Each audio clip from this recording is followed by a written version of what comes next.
কেন ওই ভাঙড়ের নেতাটাকে বললো ওখানে বাস স্ট্যান্ড করে কি করবি, ওখানে তো বোম মারিস, মারামারি করিস, সেটার যদি লাইভ স্ট্রিমিং হতে পারে, এত বড় একটা ইস্যুতে জুনিয়র ডাক্তারদের লাইভ স্ট্রিমিং হতে পারে না? অপদার্থ পুলিশ কমিশনার, অপদার্থ পুলিশ মন্ত্রী হলে যা হয় তাই হচ্ছে। যদি পদত্যাগ করতে রাজি হয়েছেন তাহলে আমাদের ট্যাক্সের টাকায় সুপ্রিম কোর্টে নামি দামি লয়ারদেরকে দাঁড় করিয়ে অপরাধীদেরকে বাঁচানোর চেষ্টা কেন করছেন? সরকারি ওয়েবসাইটে 2018 পর পশ্চিমবঙ্গের হেলথ সিস্টেমের ডেটা কোথায় খুঁজে আনুন। বলতে শোনা গেল যে তিনি জুনিয়র ডাক্তারদেরকে ক্ষমা করে দিচ্ছেন। কি জন্য ক্ষমা করছেন? ওনারা তো নিজের দাবির জন্য কথা বলছেন। কি বলেন, কি করেন, কেন কান দাও সবে? দিদি, এর আগেও দেখা গিয়েছিল যে চিকিৎসকদের সাথে তিনি লাইভ স্ট্রিমিংয়ে বৈঠকে বসেছেন, কিন্তু এবারে কেন আপত্তি জানাচ্ছেন? কেন ওই ভাঙড়ের নেতাটাকে বললো ওখানে বাস স্ট্যান্ড করে কি করবি, ওখানে তো বোম মারিস, মারামারি করিস, সেটার যদি লাইভ স্ট্রিমিং হতে পারে, এত বড় একটা ইস্যুতে জুনিয়র ডাক্তারদের লাইভ স্ট্রিমিং হতে পারে না? ভয় পাচ্ছেন কেন? হাঁটু কেঁপে যাচ্ছে?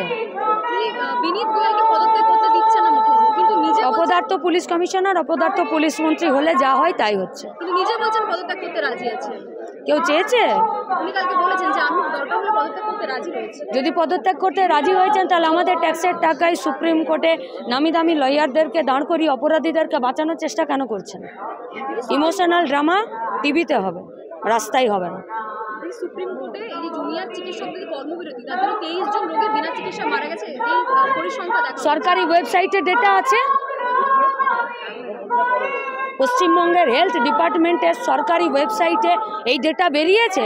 যদি এই ডেটা বেরোয় তাহলে 2018 পর থেকে সব ডেটা আগে দিতে হবে। তাহলে কি দিদি মনে হচ্ছে স্বাস্থ্য যে দপ্তর আছে পশ্চিমবঙ্গে, এটা কি জুনিয়র চিকিৎসকের উপর নির্ভর করে রয়েছে? 2018 পরে ডেটা কোথায়? এই যে 23 না 230 না 23 লক্ষ, তার ডেটা কোথায়?